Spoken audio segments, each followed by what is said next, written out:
it's hard not to be excited about the next big thing. The computer era, as it's been coined, has brought about things like 3D printers, self-driving cars, and speech synthesis systems, or SIG. But all these things are only warm-up acts. And in upcoming years, we'll see many more, much more impressive versions of all of these things. All these things have one thing in common. They all share AI, or artificial intelligence. But what is artificial intelligence? Artificial intelligence is defined as the development of computer systems that are able to perform tasks that normally require human intelligence, like speech synthesis, language translation, and decision. Basically, it's the ability of a computer to act like a human being. According to an article written by J.R. Anderson, accessed on May 3rd, 2015, titled Machine Learning, an Artificial Approach, we are already in artificial intelligence is already very prominent in our daily lives today, and it may very well be the biggest key to our future. Today, my team of experts and I will discuss with you the early uses of AI, how we use it today, and what it could hold for our future. To help us show the possibilities of AI, we have brought with us our latest invention, Bree. Bree will help demonstrate as well as talk about some advantages and disadvantages that come along with the use of AI. Before we demonstrate her capabilities, I will allow my colleague Ryan to share with you how AI was born. Thank you, Jordan. Now that Jordan has informed you on the basics of AI, we will now take a look at the early stages of AI. For centuries, if not millennia, humanity has concerned itself with the creation of devices meant to mimic human behavior, or to behave in a seemingly intelligent way. As stated in the article, Early Work in AI, which I retrieved from psych.utoronto.ca and accessed on May 2nd, 2015. Just like many technological advances, the development of computer science began as a military effort. In the early 1940s, the US and Germany was in a race to produce electronic computers that could be used in ballistic calculations or deciphering coded messages. But it wasn't until after the war that computing facilities could be spared for less essential tasks. The excess computing power after the war provided fertile ground for exploring new ideas in AI. The term artificial intelligence was coined by John McCarthy at the Massachusetts Institute of Technology in 1955. McCarthy was a genius behind logic programming, the programming language that was used to write AI programs, as stated in the article, Artificial Intelligence, which was published in 2014 by Mark and Alicia Snyder and accessed on May 3rd, 2015 from the Gale database. One of the early milestones in AI was Alan Newell and Herbert Simon's General Problem Solver, a program which was designed to imitate human problem-solving methods. Simon then went as far as saying that sometime in the near future, the problems that computers could solve would be coextensive with the human mind. Now that I explored some of the early stages of artificial intelligence, as well as some of the pioneers of AI, my colleague John will now talk to you about artificial intelligence that's currently being used today. I am Professor Barham. I've been doing research for about a week, and I also use AI, simple AI, on every day-to-day basis. You guys probably do it too, unaware of it. AI is pretty much everywhere around us. You know, it's all over the place. Some people have a stereotype with AI. They think it's like Skynet from Terminator, where it's just gonna take over the world, just kill everybody, eradicate all humans. I don't know. I think it's just more of a Hollywood type thing, trying to make money off of it. It's not really not trying to kill people. And a lot of the AI researchers actually nowadays they're more interested in intelligent behavior than they are actually trying to copy human properties like running or talking to people intelligently. A lot of the researchers just want to make life easier for people, and because AI is trying to actually copy what people do in real life is so hard, we've actually broadened our definition of AI. We've broadened it to over the years, we've broadened it to make it easier, just to make life easier for us. We've created AI to make life easier for us. So, for example, we got search engines. When you type something in Google, maybe the next time you type it in, maybe next week, it'll kind of be similar. It'll kind of know what you search on Amazon. You look at Siri, that's AI, speech recognition. Video games have a lot of AI in them. Playing against computers, you would think it actually takes a lot of work into thinking of how a computer would act like a human if you're going against them in a game, like where you would hide, where they would shoot you and stuff like that. And there's actually a couple workers from Google that take self-driving cars to work every day, like 40-minute drives. They sit in the driver's seat as a passenger, and the car just drives itself to work. And according to Pacharini Piantracool in an article named How AI is Changing Our Lives, which I accessed on May 3rd in 2015, if everyone was driving a self-driving vehicle, it would make the highway capacity 273 times more beneficial, like efficient for us humans. We would actually get to places a lot faster.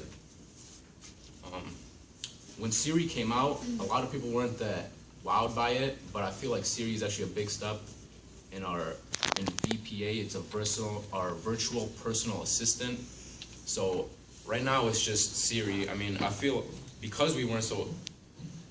like we weren't really surprised by Siri because of Moore's Law. Moore's Law states that computer power doubles approximately every 2 years. So you got new technology coming out now, but give it like 18 months and it's gonna be like black and white television to us, you know? And according to Robert Lindsay in an article named How AI is Changing Our Lives, accessed on May 3rd as well, in 2015, we're actually a very long way from human-like AI because we're not fully aware of how the human brain understands and what actually goes into problem solving. We're not really sure how that works. And I've got this video of, I don't know if you can actually play. Got this video of Asimo, which is a Honda robot. Why don't you show us your ability to run Right on here. the curb at a speed of 4 kilometers per hour? It's recognizing her voice, and now it's running. And walking for a robot is actually a lot easier than running. Kind of sounds obvious, but when you run, both your feet actually leave the ground for a minute. So it was actually very hard for the developers of Asimo to find out how the robot will hold its posture while running, which is actually a breakthrough. And now that we're more aware of AI and how it is used in our current lives, and I showed you some of our advances in AI, me and my colleagues will present to you our most cutting edge invention, our human-like robot, Bree. Hello, I am Bree. Bree stands for Basic Recreation of Intelligence, but I just go by Bree because it's shorter. Some of the advantages that I have are I'm unlike humans, so I never run out of energy. I don't need sleep. I never get sick. So I'm just ready to go all the time. I never need breaks. Whenever you need me, I'm there for you. I can get a lot more done than humans, and I can get it done way faster, and I have never-ending information, and I'm gaining new information at all times, every second of the day. The biggest advantage that I have is my information is based on facts instead of emotions or opinions. Like, for example, if two people are arguing about who the better sports team is, you can actually Google that and it'll show you statistically who the better sports team actually is. A good point by Dr. E, who wrote the article Pros and Cons of AI that I'm accessing right now as we speak. He points out that I'm better than you. I'm better than you humans. As a machine, I can do everything that you can do, just better and more efficient and with fewer mistakes than humans will. Also, I can give you more free time, and I think that's the best advantage there is. Like, for example, a robot vacuum. You can just sit on the ground, it'll vacuum for you as you can shower and vacuum at the same time. You can eat and shower, You can eat and vacuum at the same time. But unfortunately, I am not perfect. There are some downs to me, you know. If robots, such as myself, were to start replacing human resources at pretty much every single field there is, because I'm capable of that, humans would be out of work. And after a while, they would get discouraged because no human is as smart as a robot. And after a while, they would stop expertising in their fields because they're just not as smart and efficient as robots, and robots don't even need to go to school, so it's kind of a waste of time. Artificial intelligence wouldn't be good at customer service working either because they can't empathize with people. Empathize with people? It was just a glitch. Yeah. Happens. Empathize with people. We're working on it. And other jobs require human interaction and empathy, and and robots cannot do that. They don't have the ability to feel touch either, like they couldn't be a masseuse.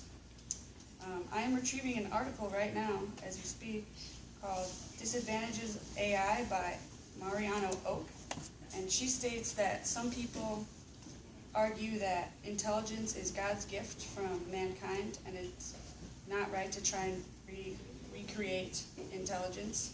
But as I said before, I'm not perfect, but Billy here, that helped create me, will inform you how we'll advance in the near future. Beautiful creation she is, isn't she?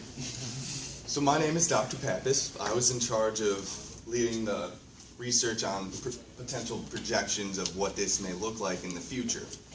So as we look to the future, one of our biggest sources of developing this AI may be to actually develop it to write its own code and create itself in the process.